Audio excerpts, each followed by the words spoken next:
ನಾಚಿಕೆ ಆಗಬೇಕು. ಅವರಿಗೆ ಮಾನ ಮರ್ಯಾದೆ ಏನೂ ಇಲ್ಲ. ಅವರಿಗೆ ಬೆಲೆ ಏರಿಕೆಯನ್ನು ನೀವು ಯದ್ವಾ ತದ್ವಾ ಏರಿಸಿ ಇವತ್ತು ಅಗತ್ಯ ವಸ್ತುಗಳು ಬೆಲೆ ಏರಿಕೆ ಆಗ್ಬಿಟ್ಟಿದೆ. ಸಿದ್ದರಾಮಯ್ಯನವರ ಸರ್ಕಾರ ಬೆಲೆ ಎಲ್ಲ ಬೆಲೆಗಳನ್ನು ಏರಿಕೆ ಮಾಡಿಬಿಟ್ಟಿದೆ ಅಂತಕ್ಕಂಥ ಮಾತುಗಳನ್ನು ಹೇಳ್ತಿದ್ದೀರಿ. ಇದು ಸತ್ಯಕ್ಕೆ ದೂರವಾದಂತ. ಕೂತ್ಕೊಳ್ರಿ.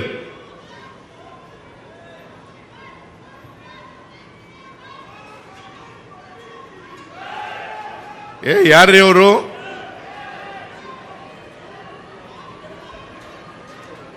ಯಾರ್ರೀ ಅವರು?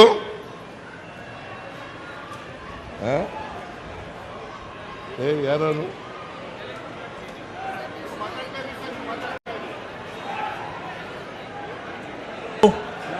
ದಯವಿಟ್ಟು ಎಲ್ಲರೂ ಕುಳಿತುಕೊಳ್ಳಿ. ದಯವಿಟ್ಟು ಪೊಲೀಸರು ಅದೇನು ನೋಡ್ಕೊಳ್ಳಿ. ದಯವಿಟ್ಟು ಎಲ್ಲರೂ ಕುಳಿತುಕೊಳ್ಳಿ. ಈ ಕಡೆ ಸನ್ಮಾನ್ಯ ಮುಖ್ಯಮಂತ್ರಿಗಳು ಮಾತನಾಡ್ತಿದ್ದಾರೆ. ದಯವಿಟ್ಟು ಈ ಕಡೆ ಎಲ್ಲರೂ ಕುಳಿತುಕೊಳ್ಳಿ. ಅಲ್ಲೇನಿಲ್ಲ, ನೋಡ್ತಾ ಇದ್ದಾರೆ. ಅದು ಕಾಂಗ್ರೆಸ್ ಪಕ್ಷಕ್ಕೆ, ಕಾಂಗ್ರೆಸ್ ಪಕ್ಷಕ್ಕೆ ಬೋಲೋ ಭಾರತ್ ಮಾತಾ ಕಿ. ಪೊಲೀಸ್ ಸನ್ಮಾನ್ಯ ಸಿದ್ದರಾಮಯ್ಯ ಸಾಹೇಬರಿಗೆ ಬರ ಇಲ್ಲಿ. ಯಾವನವನು ಲೇ?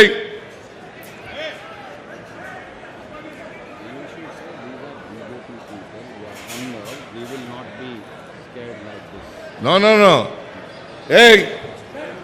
ಬರ ಇಲ್ಲಿ.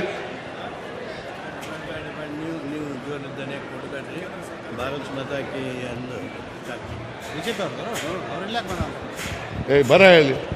ಯಾವನವನು SP? ಏನ್ ಮಾಡ್ತಾ ಇದ್ದೀರಿ ನೀವು? ಭ್ರಷ್ಟ ಕೇಂದ್ರ ಸರ್ಕಾರಕ್ಕೆ, ಭ್ರಷ್ಟ ಬಿಜೆಪಿ ಕೇಂದ್ರ ಸರ್ಕಾರಕ್ಕೆ, ಭ್ರಷ್ಟ ಬಿಜೆಪಿ ಕೇಂದ್ರ ಸರ್ಕಾರಕ್ಕೆ ಬೋಲೋ ಭಾರತ್ ಮಾತಾ ಕಿ ಜೈ. ಕಾಂಗ್ರೆಸ್ ಸಿದ್ದರಾಮಯ್ಯ ಸಾಹೇಬರಿಗೆ, DK ಶಿವಕುಮಾರ್ ಸಾಹೇಬರಿಗೆ, ಸತೀಶ್ ಜಾರಕಿಹೊಳಿ ಸಾಹೇಬರಿಗೆ ಬೋಲೋ ಭಾರತ್ ಮಾತಾ ಕಿ. ದುಷ್ಟ ಬಿಜೆಪಿ ಕೇಂದ್ರ ಸರ್ಕಾರಕ್ಕೆ. ದಯವಿಟ್ಟು ಎಲ್ಲರೂ ಶಾಂತ ರೀತಿಯಿಂದ ಕುಳಿತುಕೊಳ್ಳಿ. ಕುಳಿತುಕೊಳ್ಳ್ರಿ. ಎಲ್ಲರೂ ಕೂತ್ಕೊಳ್ಳಿ ಪ್ಲೀಸ್. ಕೂತ್ಕೊಳ್ರಿ. ಬಿಜೆಪಿಯವರು, RSSನವರು ಎಲ್ಲ ಕಡೆ ಇದೇ ರೀತಿ ಶಾಂತಿಯನ್ನ ಕರಡ್ತಕ್ಕಂಥ ಕೆಲಸವನ್ನ ಮಾಡ್ತಾರೆ.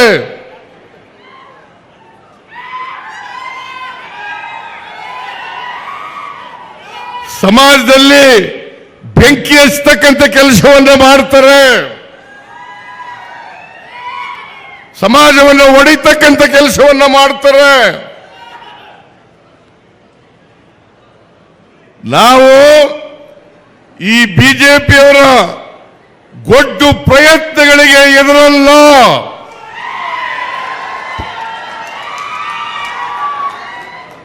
ಇವರನ್ನ ಸಾರ್ವಜನಿಕವಾಗಿ ಎದುರಿಸ್ತಕ್ಕಂಥ ಶಕ್ತಿ ನಮಗಿದೆ ಅಂತಕ್ಕಂಥದನ್ನ ಅವರಿಗೆ ತಿಳಿಸ್ಲಿಕ್ಕೆ ಬಯಸ್ತಾ ಇದ್ದೇನೆ. ನಮ್ಮ ಕಾರ್ಯಕರ್ತರಿಗೆ ನಾವು RSSನವರನ್ನ, ಬಿಜೆಪಿಯವರನ್ನ ನೋಡ್ಕೊಳ್ಳಿ ಅಂತ ಹೇಳಿದ್ರು ಸಾಕು. ಅವರು ಬಾಲ ಬಿಚ್ಚಲಿಕ್ಕೆ ಸಾಧ್ಯ ಇಲ್ಲ.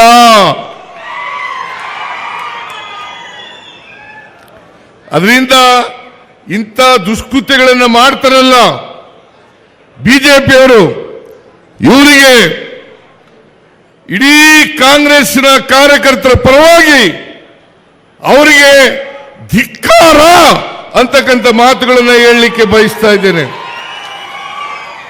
ನಾಚಿಕೆ ಆಗಲ್ಲ ನಿಮಗೆ? ಬೆಲೆ ಏರಿಕೆ ಇವತ್ತು ಕಾರಣಕರ್ತರು ಯಾರು? ಬೆಲೆ ಏರಿಕೆ ಇವತ್ತು ಏನಾದರೂ ಆಗಿದ್ರೆ 2014ರಲ್ಲಿ ಚಿನ್ನದ ಬೆಲೆ 28,000 ರೂಪಾಯಿ ಇತ್ತು. ಇವತ್ತು 1,00,000 ರೂಪಾಯಿ ಆಗಿದೆ. 1,00,000 ರೂಪಾಯಿ ಆಗಿದೆ. ಇದಕ್ಕೆ ಯಾರು ಕಾರಣ? ನಾವು ಕಾರಣನಾ? ಕಾಂಗ್ರೆಸ್ನವ್ರ ಕಾರಣನಾ? ಇದಕ್ಕೆ ಕಾರಣ ನರೇಂದ್ರ ಮೋದಿ ಮತ್ತು ಬಿಜೆಪಿ ಅಮಿತ್ ಶಾ ಕಾರಣ ಅಂತಕ್ಕಂಥದ್ದನ್ನ ಹೇಳಲಿಕ್ಕೆ ಬಯಸ್ತಾ ಇದ್ದೇನೆ. ಇವತ್ತು ರಾಗಿ ಬೆಲೆ, ಗೋಧಿ ಬೆಲೆ, ಅಕ್ಕಿ ಬೆಲೆ, ಮಜ್ಜಿಗೆ ಬೆಲೆ, ಹಾಲಿನ ಬೆಲೆ, ಮೊಸರಿನ ಬೆಲೆ, ಕೂತ್ಕೊಳ್ರಿ, ಎಲ್ಲರೂ ಕೂತ್ಕೊಳ್ಳಿ. ಈ ಕಡೆ ನೋಡ್ರಿ, ಇಲ್ಲಿ ಅವ್ರಿಗೇನ್ ನೋಡ್ಬೇಡ್ರಿ, ಎಲ್ಲ ಸಾಲ್ವ್ ಇದೆ. ಈ ಕಡೆ ನೋಡ್ರಿ, ಈ ಕಡೆ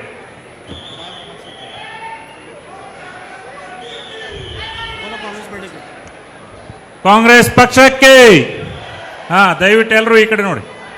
ಕೂತ್ಕೊಳ್ರಿ, ಎಲ್ಲ ಕೂತ್ಕೊಳ್ರಿ ಪ್ಲೀಸ್. ಆ ಕಡೆ ಏನ್ ನೋಡಕ್ ಹೋಗ್ಬಿಡಿ, ಕೂತ್ಕೊಳ್ಳಿ. ಅವ್ರು ಯಾರ ಒಬ್ಬ ಬಂದಿದ್ದ ಹೋದ ಅವನು. ಬೋಲೋ ಸಿದ್ದರಾಮಯ್ಯ ಸಾಹೇಬ್ರಿಗೆ, ಸಿದ್ದರಾಮಯ್ಯ ಸಾಹೇಬ್ರಿಗೆ.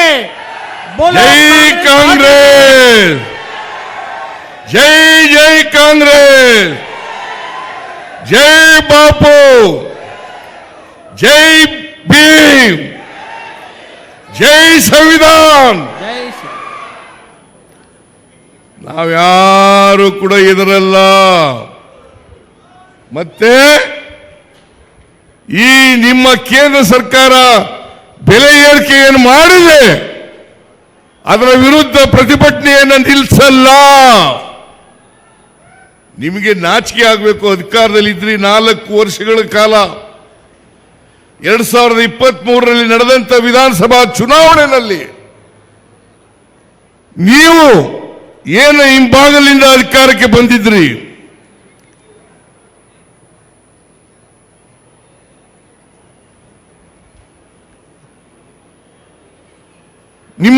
ನಿಮ್ಮನ್ನ ಸೋಲಿಸಿ 136 ಸ್ಥಾನಗಳನ್ನು ನಮಗೆ ಕೊಟ್ಟರು.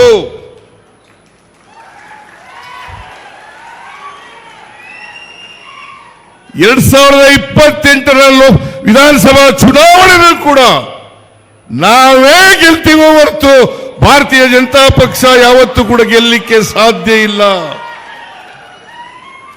ನೀವು 2008, 2018, 2023 ಯಾವಾಗ ಜನರ ಆಶೀರ್ವಾದವನ್ನು ಪಡೆದು ಅಧಿಕಾರಕ್ಕೆ ಬಂದಿದ್ರಿ ಹೇಳಿ ನೋಡೋಣ.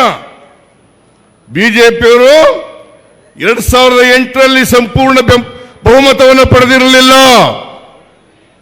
2013ರಲ್ಲಿ ಪಡೆಯಲಿಲ್ಲ, 2018ರಲ್ಲಿ ಪಡೆಯಲಿಲ್ಲ, 2023ರಲ್ಲಿ ಪಡೆಯಲಿಲ್ಲ. ನೀವು ಆಪರೇಷನ್ ಕಮಲದ ಮೂಲಕ ಅಧಿಕಾರಕ್ಕೆ ಬಂದು ಈ ದೇಶವನ್ನ ಹಾಳು ಮಾಡಿ, ಸಮಾಜವನ್ನ ಛಿದ್ರ ಮಾಡಿ, ದ್ವೇಷವನ್ನ ಹುಟ್ಟಾಕಿ, ನಿಮ್ಮ ಕೆಲಸ ಇದನ್ನು ಬಿಟ್ಟರೆ ಬೇರೆ ಏನ್ ಮಾಡಿದಿರಿ ನೀವು? ನೋಡೋಣ, ಹೇಳಿ ನೋಡೋಣ, ಏನ್ ಮಾಡಿದ್ದೀರಿ ನೀವು? ಭಾರತೀಯ ಜನತಾ ಪಕ್ಷ ಇದೆಯಲ್ಲ, ಸಮಾಜವನ್ನ ಒಟ್ಟುಗೂಡಿಸ್ತಕ್ಕಂಥ ಪಕ್ಷ ಅಲ್ಲ. ಸಮಾಜದಲ್ಲಿ ದ್ವೇಷವನ್ನು ಬಿತ್ತಿ ಸಮಾಜವನ್ನು ಒಡಿತಕ್ಕಂಥ ಪಕ್ಷ, ಬಡವರ ವಿರೋಧಿಗಳ ಪಕ್ಷ, ರೈತರ ವಿರೋಧಿಗಳ ಪಕ್ಷ, ಯುವಕರ ವಿರೋಧಿಗಳ ಪಕ್ಷ, ದಲಿತರ ವಿರೋಧಿಗಳ ಪಕ್ಷ, ಅಲ್ಪಸಂಖ್ಯಾತರ ವಿರೋಧಿಗಳ ಪಕ್ಷ. ನಾಚಿಕೆ ಆಗಲ್ಲ ನಿಮಗೆ? ನಾಚಿಕೆ ಆಗಲ್ಲ? ನಾವು ಪ್ರತಿಭಟನೆ ಮಾಡ್ತಕ್ಕಂಥ ಜಾಗಕ್ಕೆ ಬಂದು ಇಲ್ಲಿ ನೀವು ಸಭೆಯನ್ನು ಹಾಳು ಮಾಡ್ತಕ್ಕಂಥ ಪ್ರಯತ್ನವನ್ನು ಮಾಡಿದ್ರೆ ಇದಕ್ಕೆಲ್ಲ ನಮ್ಮ ಕಾರ್ಯಕರ್ತರು ಬಗ್ಗಲ್ಲ, ದಕ್ಕಲ್ಲ, ಎದರಲ್ಲ ಅಂತಕ್ಕಂಥ ಮಾತುಗಳನ್ನು ಹೇಳಲಿಕ್ಕೆ ಬಯಸ್ತಾ ಇದ್ದೇನೆ. ಈಗ ಅವ್ರ ಬಗ್ಗೆ ತಲೆ ಕೆಡಿಸ್ಕೊಳ್ಳೋದು ಬೇಡ. ನಾವು ಪ್ರತಿಭಟನೆಯನ್ನು ಮುಂದುವರಿಸೋಣ. ಕಾಂಗ್ರೆಸ್ ಪಕ್ಷ ಯಾವತ್ತೂ ಕೂಡ ಸಂವಿಧಾನವನ್ನು ರಕ್ಷಣೆ ಮಾಡ್ತಕ್ಕಂಥ ಪಕ್ಷ. ಈ ದೇಶಕ್ಕೆ ಸ್ವಾತಂತ್ರ್ಯ ತಂದುಕೊಟ್ಟವರು ಯಾರು? ಬಿಜೆಪಿಯವರ, RSSನವರ, ಹಿಂದೂ ಮಹಾಸಭಾದವರ? ಕಾಂಗ್ರೆಸ್ಗೆ ಸ್ವಾತಂತ್ರ್ಯವನ್ನು ತಂದುಕೊಟ್ಟದ್ದು 1947ರಲ್ಲಿ ಮಹಾತ್ಮ ಗಾಂಧೀಜಿಯವರ ನೇತೃತ್ವದಲ್ಲಿ ನಡೆದಂತ ಹೋರಾಟದ ಫಲ. ಅದನ್ನು ಬಿಟ್ಟು ನೀವು RSSನವರು ಯಾವತ್ತಾದರೂ ಬಿಜೆಪಿಯವರು ಯಾವತ್ತಾದರೂ ಕೂಡ ಜನಸಂಘದವರು ಯಾವತ್ತಾದರೂ ಕೂಡ ಸ್ವಾತಂತ್ರ್ಯ ಹೋರಾಟದಲ್ಲಿ ಭಾಗಿಯಾಗಿದ್ರ? ಒಬ್ಬನ ತೋರಿಸಿ ನೋಡೋಣ. ಸ್ವಾತಂತ್ರ್ಯ ಹೋರಾಟಕ್ಕೋಸ್ಕರ ಜೈಲಿಗೆ ಹೋಗಿರ್ತಕ್ಕಂಥದ್ದ ಒಬ್ಬ ನಾಯಕರನ್ನ ತೋರಿಸಿ ನೋಡೋಣ. ಇವತ್ತು ದೇಶಕ್ಕೆ ಸ್ವಾತಂತ್ರ್ಯ ತಂದು ಕೊಟ್ಟಿರ್ತಕ್ಕಂಥವರು ಕಾಂಗ್ರೆಸ್ನ ಮಹಾತ್ಮ ಗಾಂಧೀಜಿಯವರ ನೇತೃತ್ವದಲ್ಲಿ ಹೋರಾಟ ಮಾಡಿದ್ರು. 1924ನೇ ಇಸ್ವಿನಲ್ಲಿ ಇಲ್ಲಿ AICC ಸಭೆ ನಡೆಯಿತು, ವರ್ಕಿಂಗ್ ಕಮಿಟಿ ಸಭೆ ನಡೆಯಿತು. ಅದಕ್ಕೆ ಅನುಗುಣವಾಗಿ ನಾವು 100 ವರ್ಷ ತುಂಬುತ್ತಲ್ಲ ಅಂತೇಳಿ ಇಲ್ಲಿ ನಾವು ದೊಡ್ಡ ಸಮಾವೇಶವನ್ನು ಮಾಡಿದ್ರು. ಅವತ್ತೇ ಮನಮೋಹನ್ ಸಿಂಗ್ರವರು ಕಾಲ ಆದರು. ಆದ್ದರಿಂದ ಹೆಚ್ಚು ದೊಡ್ಡ ಸಂಖ್ಯೆಯಲ್ಲಿ ಮಾಡಲಿಕ್ಕೆ ಆಗಲಿಲ್ಲ. ನಾವು ಇನ್ನೊಂದು ದಿನ ಮಾಡಿದೋ. ಆದರೆ ಬಿಜೆಪಿಯವರು ಯಾವತ್ತಾದರೂ ಒಂದು ದಿನ ಸ್ವಾತಂತ್ರ್ಯ ಹೋರಾಟದಲ್ಲಿ ಭಾಗವಹಿಸಿರ್ತಕ್ಕಂಥ ಒಂದು ನಿದರ್ಶನ ಇಲ್ಲ. ಏನ್ ಬಹಳ ದೇಶ ಪ್ರೇಮದ ಬಗ್ಗೆ ಬಹಳ ಮಾತಾಡ್ತಾರೆ, ದೇಶ ಪ್ರೇಮದ ಬಗ್ಗೆ ಮಾತಾಡ್ತಾರೆ, ಸುಳ್ಳು ಹೇಳೋದು. ಮೊನ್ನೆ ಈಗ 3 ಜನ ಮಂಜುನಾಥ್ ರಾವ್ ಆಮೇಲೆ ಇನ್ನಿಬ್ರು ಯಾರು, ಭರತ್ ಭೂಷಣ್, ಇನ್ನೊಬ್ರು ಮಧುಸೂದನ್ ರಾವ್. ಇವರು 3 ಜನ ಕರ್ನಾಟಕದವರು. ಇವರನ್ನ ಉಗ್ರರು ಕೊಲೆ ಮಾಡಿದ್ರು. ಆ ಕೊಲೆ ಮಾಡಿದಂಥ ಸಂದರ್ಭದಲ್ಲಿ ಒಬ್ಬ ಪೊಲೀಸ್ನವನು ಇರಲಿಲ್ಲ, ಅಲ್ಲಿ ಒಬ್ಬ ಇಂಡಿಯನ್ ಆರ್ಮಿಯವರು ಇರಲಿಲ್ಲ. ಇದು ಸೆಕ್ಯೂರಿಟಿ ಫೇಲ್ಯೂರ್ ಅಲ್ವಾ? ಮೊನ್ನೆ ಈಗ ಒಂದು ಕೆಲವು ವರ್ಷಗಳ ಹಿಂದೆ ಪುಲ್ವಾಮಾ ಇನ್ಸಿಡೆಂಟ್ ನಡೆದಿತ್ತು. ಅದೇ ಜಿಲ್ಲೆನಲ್ಲಿ ನಿಮ್ಮ ಇಂಟೆಲಿಜೆನ್ಸ್ ಏನ್ ಮಾಡ್ತಾ ಇತ್ತು? ಸೆಕ್ಯೂರಿಟಿ ಏನ್ ಮಾಡ್ತಾ ಇತ್ತು? ಒಬ್ಬ ಪೊಲೀಸ್ನವನಿರಲಿಲ್ಲ, ಒಬ್ಬ ಮಿಲಿಟರಿಯವನಿರಲಿಲ್ಲ. ಪಾಪ 26 ಜನ ಅಮಾಯಕರು ಪ್ರಾಣ ತೆತ್ತರು. ಇದಕ್ಕೆ ಯಾರು ಕಾರಣ? ಇದಕ್ಕೆ ಯಾರ ವಿಫಲ? ಇದಕ್ಕೆ ನರೇಂದ್ರ ಮೋದಿ ಅವರ ವಿಫಲತೆ ಅಲ್ವಾ? ನರೇಂದ್ರ ಮೋದಿ ಅವರ ವಿಫಲತೆ ಅಲ್ಲ, ಅಮಿತ್ ಶಾ ಅವರ ವಿಫಲತೆ ಅಲ್ವಾ? ಇದನ್ನು ಕೇಳಿದ್ರೆ ಅದನ್ನು ಮುಚ್ಕೊಳ್ಳಿಕ್ಕೋಸ್ಕರವಾಗಿ ಸಿದ್ದರಾಮಯ್ಯನವರು ಯುದ್ಧ ಬೇಡ ಅಂತಂದ್ರು ಪಾಕಿಸ್ತಾನದವ್ರ ಪರವಾಗಿ ಅಂತ ಅಪಪ್ರಚಾರ ಮಾಡಿಸ್ತೀರಾ?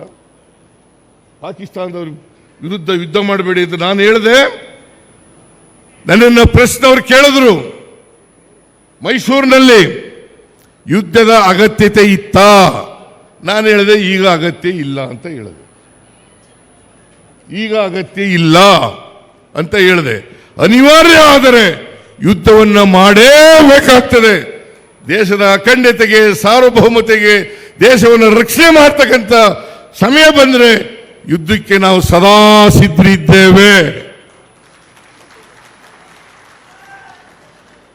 ಭಯೋತ್ಪಾದಕರನ್ನ ಬೇರು ಸಹಿತ ಕಿತ್ತಾಕದ್ರ ಬಿಡ್ಲು ಅವರನ್ನು ಬೆಳಿಲಿಕ್ಕೆ ಬಿಟ್ಟು ನೀವು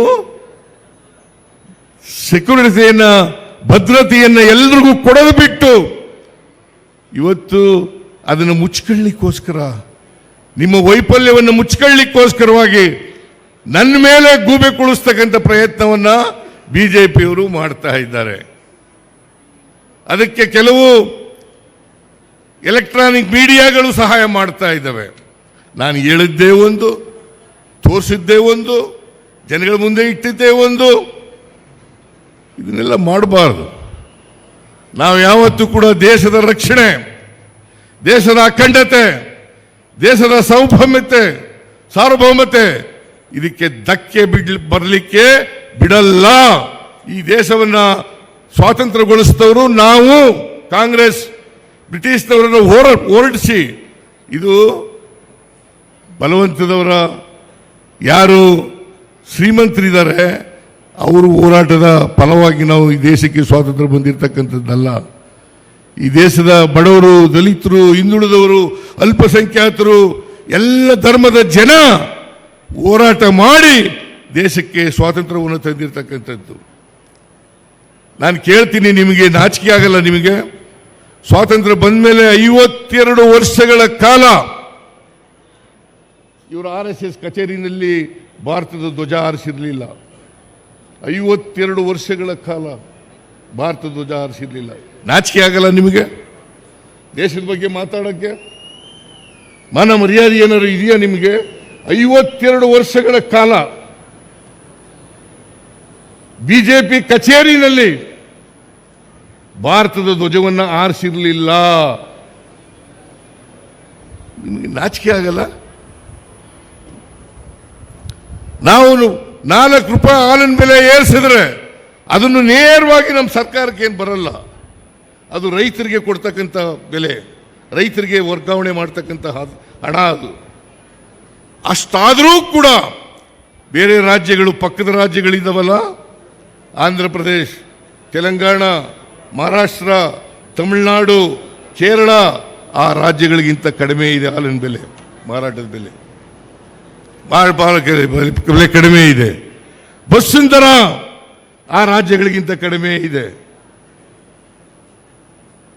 ನಾವು ಪೆಟ್ರೋಲ್, ಡೀಸೆಲ್ ಬೆಲೆ, ಪೆಟ್ರೋಲ್ ಬೆಲೆ ಆ ರಾಜ್ಯಗಳಿಗಿಂತ ಕಡಿಮೆ ಇದೆ. ಕರ್ನಾಟಕದಲ್ಲಿ ಇರ್ತಕ್ಕಂಥದ್ದು ಡೀಸೆಲ್ ಬೆಲೆ ಇರ್ಬೋದು, ಪೆಟ್ರೋಲ್ ಬೆಲೆ ಇರ್ಬೋದು. ಇವತ್ತು ಎಷ್ಟಿದೆ ಪೆಟ್ರೋಲ್ ಬೆಲೆ? 91 ರೂಪಾಯಿ ಅಲ್ಲ, ಡೀಸೆಲ್ ಬೆಲೆ 91 ರೂಪಾಯಿ 4 ಪೈಸೆ. ಸ್ವಾತಂತ್ರ್ಯ ಇವರು ನರೇಂದ್ರ ಮೋದಿ ಬಂದಾಗ ಎಷ್ಟಿತ್ತು? 49 ರೂಪಾಯಿ ಇತ್ತು. ಇವತ್ತು ಎಷ್ಟಾಗಿದೆ? 91 ರೂಪಾಯಿ 4 ಪೈಸೆ. ಯಾರ ಕಾರಣ ಇದಕ್ಕೆ? ಪೆಟ್ರೋಲ್ ಬೆಲೆ 70 ರೂಪಾಯಿ 71 ರೂಪಾಯಿ ಇತ್ತು, ಇವತ್ತು 102 ರೂಪಾಯಿ ಇದೆ. ಯಾರ ಕಾರಣ ಇದಕ್ಕೆ? ಯಾರ ಜವಾಬ್ದಾರಿ ಇದಕ್ಕೆ? ಡೀಸೆಲ್ ಬೆಲೆ 414 ರೂಪಾಯಿ ಇತ್ತು. ಒಂದು ಹಂತದಲ್ಲಿ 2016ರಲ್ಲಿ 1,000 ರೂಪಾಯಿಗಿಂತ ಜಾಸ್ತಿ ಹೋಗಿತ್ತು. ಇವತ್ತು 855 ರೂಪಾಯಿ ಇದೆ. ಯಾರ ಕಾರಣ ಇದಕ್ಕೆ? ಯಾರ ಕಾರಣ? ಅಗತ್ಯ ವಸ್ತುಗಳು ಇವತ್ತು ಎಲ್ಲ ಏರ್ಬೇಕಾದ್ರೆ ಮಿಸ್ಟರ್ ನರೇಂದ್ರ ಮೋದಿ ಕಾರಣ, ಅವರ ಸರ್ಕಾರ ಕಾರಣ. 11 ವರ್ಷಗಳಲ್ಲಿ ಈ ಬೆಲೆ ಎಲ್ಲ ಏರಿಕೆಯಾಗಿದೆಯಲ್ಲ, ಜನರ ಮೇಲೆ ಬರೆ ಹಾಕಿದಿರಲ್ಲ. ಮನಮೋಹನ್ ಸಿಂಗ್ನವ್ರ ಕಾಲದಲ್ಲಿ ಕಾರ್ಪೊರೇಟ್ ಟ್ಯಾಕ್ಸ್ 30% ಇತ್ತು, ಇವತ್ತು 22% ಇದೆ. 8% ಕಡಿಮೆ ಆಯಿತು. ಯಾಕೆ ಕಡಿಮೆ ಆಯಿತು? ಕಾರ್ಪೊರೇಟ್ ಬಾಡಿಗಳಿದಾವಲ್ಲ, ಕಾರ್ಪೊರೇಟ್ ಸಂಸ್ಥೆಗಳು, ಅವುಗಳ ಮೇಲಿನ ತೆರಿಗೆ ಮನಮೋಹನ್ ಸಿಂಗ್ನಿದ್ದಾಗ 30% ಇತ್ತು, ಈಗ 22%, 8% ಕಡಿಮೆ ಆಯಿತು.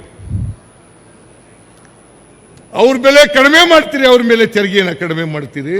ಕಾರ್ಪೊರೇಟ್ ಬಾಡಿಗಳ ಮೇಲೆ, ಬಡವರ ಮೇಲೆ ತೆರಿಗೆಯನ್ನು ಹೆಚ್ಚು ಮಾಡ್ತೀರಿ. ಪೆಟ್ರೋಲ್ ಡೀಸೆಲ್ ಮೇಲೆ ಜಾಸ್ತಿ ಮಾಡ್ತೀರಿ, ಗ್ಯಾಸ್ ಬೆಲೆ ಜಾಸ್ತಿ ಮಾಡ್ತೀರಿ. ನಾಚಿಕೆ ಆಗಲ್ಲ ನಿಮಗೆ? ನಾವು ಸುಮ್ಮನೆ ಕೂರಲ್ಲ, ಹೋರಾಟ ಪ್ರತಿಭಟನೆ ಮಾಡೋದು ಹೊಸದಲ್ಲ. ಕಾಂಗ್ರೆಸ್ಸಿಗೆ ನೀವು ಅರ್ಥ ಮಾಡ್ಕೋಬೇಕಾಗ್ತದೆ. ನೀವು ಶ್ರೀಮಂತರ ಪರವಾಗಿರ್ತಕ್ಕಂಥವ್ರು, ಕಾರ್ಪೊರೇಟ್ ಬಾಡಿಗಳ ಪರವಾಗಿರ್ತಕ್ಕಂಥವ್ರು, ಇಂಡಸ್ಟ್ರಿಯಲಿಸ್ಟ್ಗಳ ಪರವಾಗಿರ್ತಕ್ಕಂಥವ್ರು, ಇವರು ನಮಗೆ ಪಾಠ ಹೇಳ್ಕೊಡ್ಬೇಕಾಗಿಲ್ಲ. ನಾವು 2013ರಿಂದ 2018 ಇರುವಾಗ ಅನೇಕ ಕಾರ್ಯಕ್ರಮಗಳನ್ನು ಬಡವರ ಪರವಾಗಿ ಮಾಡೋದು. ಇಂದಿರಾ ಕ್ಯಾಂಟೀನ್ ಏನಾಗಿತ್ತು? ಕೃಷಿ ಭಾಗ್ಯ ಕಾರ್ಯಕ್ರಮ ಏನಾಗಿತ್ತು ನಿಮ್ಮ ಕಾಲದಲ್ಲಿ? ಏನಾಗಿತ್ತು ನಿಮ್ಮ ಕಾಲದಲ್ಲಿ? ಇಂದಿರಾ ಕ್ಯಾಂಟೀನ್ ಏನಾಗಿತ್ತು? ಇವತ್ತು 5 ಗ್ಯಾರಂಟಿ ಯೋಜನೆಗಳನ್ನ ನಾವು ಚುನಾವಣಾ ಸಂದರ್ಭದಲ್ಲಿ ಮಾತು ಕೊಟ್ಟಿದ್ದು. 5 ಗ್ಯಾರಂಟಿ ಯೋಜನೆಗಳನ್ನು ಸರ್ಕಾರಕ್ಕೆ ಬಂದ ತಕ್ಷಣ ಜಾರಿ ಮಾಡ್ತೀವಿ ಅಂತೇಳಿ ಮೇನಲ್ಲಿ ನಾವು ಅಧಿಕಾರಕ್ಕೆ ಬಂದು ಜೂನ್ನಲ್ಲಿ ಶಕ್ತಿ ಯೋಜನೆ ಜಾರಿಯಾಯಿತು. ಜುಲೈನಲ್ಲಿ ಅನ್ನಭಾಗ್ಯ ಗೃಹ ಜ್ಯೋತಿ ಕಾರ್ಯಕ್ರಮ ಜಾರಿಯಾಯಿತು. ಆಗಸ್ಟ್ನಲ್ಲಿ ಗೃಹಲಕ್ಷ್ಮಿ ಕಾರ್ಯಕ್ರಮ ಜಾರಿಯಾಯಿತು. ಜನವರಿನಲ್ಲಿ ಯುವ ನಿಧಿ ಕಾರ್ಯಕ್ರಮ ಜಾರಿಯಾಯಿತು. ಒಂದೇ ವರ್ಷದೊಳಗಡೆ ಎಲ್ಲ ಗ್ಯಾರಂಟಿ ಯೋಜನೆಗಳನ್ನು ಕೂಡ ಜಾರಿ ಮಾಡಿದ್ದೀವಿ. ಇವತ್ತೇನಾದರೂ ನುಡಿದಂತೆ ನಡೆದಿರ್ತಕ್ಕಂಥ ಸರ್ಕಾರ ಕರ್ನಾಟಕದಲ್ಲಿ ಇದ್ರೆ ಅದು ಕಾಂಗ್ರೆಸ್ ಪಕ್ಷ ಮಾತ್ರ. ನುಡಿದಂತೆ ನಡೆದಿರ್ತಕ್ಕಂಥ ಪಕ್ಷ ಕಾಂಗ್ರೆಸ್ ಪಕ್ಷ. ಇವತ್ತು ನಾವೇನು ಹೇಳ್ತೀವಿ, ಭಾರತೀಯ ಜನತಾ ಪಕ್ಷದವರು ಸುಳ್ಳು ಹೇಳ್ಕೊಂಡು ತಿರುಗಾಡ್ತಾರೆ. ನಮ್ಮ ಮೇಲೆ ಇಲ್ಲದ ಆಪಾದನೆಗಳನ್ನು ಮಾಡೋದು, ಅಪಪ್ರಚಾರ ಮಾಡ್ತಕ್ಕಂಥದ್ದು. ದುಡ್ಡಿಲ್ಲ, ಗ್ಯಾರಂಟಿ ಯೋಜನೆಗಳಿಗೆ ದುಡ್ಡು ಖರ್ಚು ಮಾಡಿಬಿಟ್ಟು ಅಭಿವೃದ್ಧಿ ಕೆಲಸ ಕುಂಠಿತ ಆಗ್ಬಿಟ್ಟದೆ. ನಾನು ಹೇಳ್ತೀನಿ, ನಾವು ಅಧಿಕಾರಕ್ಕೆ ಬಂದ ಮೊದಲನೇ ವರ್ಷ 43,000 ಕೋಟಿ ರೂಪಾಯಿಗಳನ್ನು ಕ್ಯಾಪಿಟಲ್ ಎಕ್ಸ್ಪೆಂಡಿಚರ್ ಮಾಡಿದ್ದು. 43,000 ಕೋಟಿ. ಆಮೇಲೆ 24-25ರಲ್ಲಿ 52,000 ಕೋಟಿ ರೂಪಾಯಿಗಳನ್ನು ಮಾಡಿದ್ದು. ಮೊನ್ನೆ ಈ ವರ್ಷ ಆರ್ಥಿಕ ವರ್ಷದಲ್ಲಿ 83,000 ಕೋಟಿ ರೂಪಾಯಿಗಳನ್ನು ಮಾಡ್ತಾ ಇದ್ದೀವಿ. ದಿವಾಳಿಯಾಗಿರ್ತಕ್ಕಂಥ ಪಕ್ಷ ಮಾಡಕ್ಕೆ ಸಾಧ್ಯನಾ? ಪಾಪರಾಗಿರ್ತಕ್ಕಂಥ ಸರ್ಕಾರ ಮಾಡಲಿಕ್ಕೆ ಸಾಧ್ಯನಾ? ಇವತ್ತು 2 ವರ್ಷದಲ್ಲಿ ಗ್ಯಾರಂಟಿ ಯೋಜನೆಗಳಿಗೆ 23, 24, 25ರಲ್ಲಿ 2 ವರ್ಷದಲ್ಲಿ 80,000 ಕೋಟಿ ರೂಪಾಯಿಗಳನ್ನು ಯೋಜನೆಗಳಿಗೆ ಖರ್ಚು ಮಾಡಿದ್ದೀವಿ. ಗ್ಯಾರಂಟಿ ಯೋಜನೆಗಳಿಗೆ 80,000 ಕೋಟಿ ರೂಪಾಯಿಗಳನ್ನು. ಇದ್ರ ಜೊತೆಗೆ ಈ ವರ್ಷ 83,000 ಕೋಟಿ ಕ್ಯಾಪಿಟಲ್ ಎಕ್ಸ್ಪೆಂಡಿಚರ್ನ ಖರ್ಚು ಮಾಡ್ತಾ ಇದ್ದೀವಿ.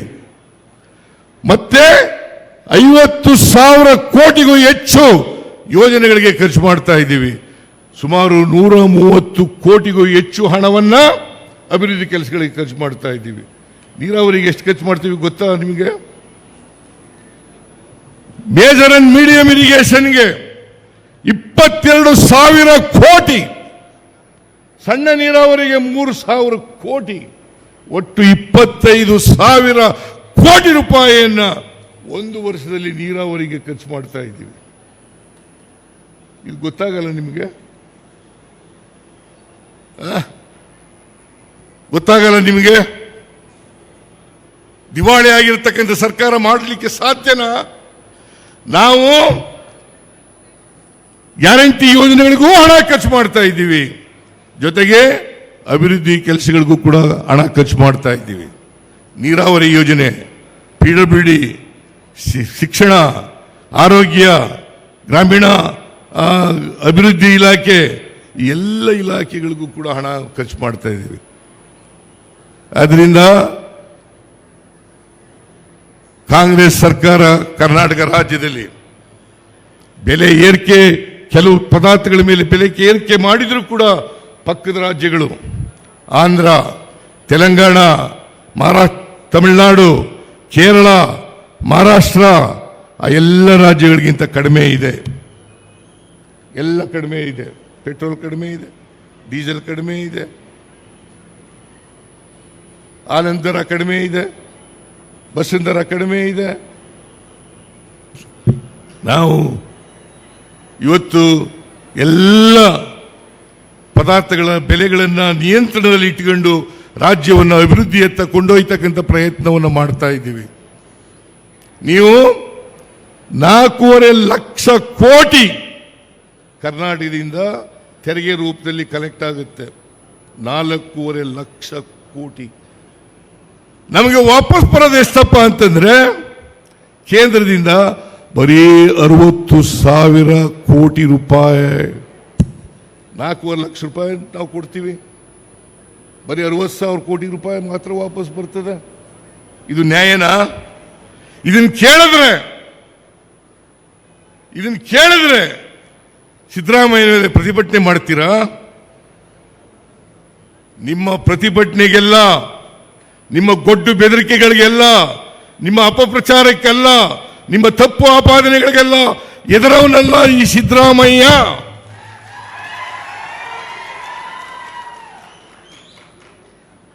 ನಿಮ್ಮನ್ನ ಮೆಟ್ಟಿ ನಿಲ್ತಕ್ಕಂಥದ್ದೇ ಕಾಂಗ್ರೆಸ್ ಪಕ್ಷದ ಧ್ಯೇಯ.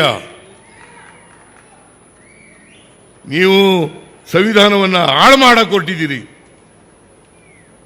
ಸಂವಿಧಾನವನ್ನು ರಕ್ಷಣೆ ಮಾಡತಕ್ಕಂಥದ್ದು ನಮ್ಮ ಕರ್ತವ್ಯ, ನಮ್ಮ ಜವಾಬ್ದಾರಿ.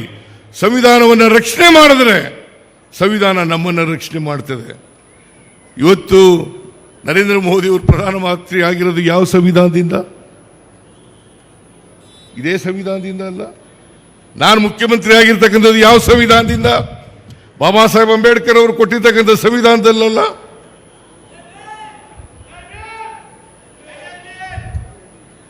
ಆದ್ರಿಂದ ನಾನು ಹೆಚ್ಚು ಮಾತನಾಡಲಿಕ್ಕೆ ಹೋಗಲ್ಲ, ಸಮಯ ಆಗ್ಬಿಟ್ಟಿದೆ. ದಯಮಾಡಿ ನೀವೆಲ್ಲರೂ ಕೂಡ ಕೇಂದ್ರ ಸರ್ಕಾರ ಬೆಲೆ ಏರಿಕೆ ಇವತ್ತು ಏನಾದ್ರು ಆಗಿದ್ರೆ ಚಿನ್ನ. ಹೆಚ್ಚಿನ ವಿಡಿಯೋಗಳಿಗೆ ಪ್ರತಿಧ್ವನಿ ಯೂಟ್ಯೂಬ್ ಚಾನೆಲ್ ಸಬ್ಸ್ಕ್ರೈಬ್ ಮಾಡಿ, ಬೆಲ್ ಐಕಾನ್ ಕ್ಲಿಕ್ ಮಾಡಿ.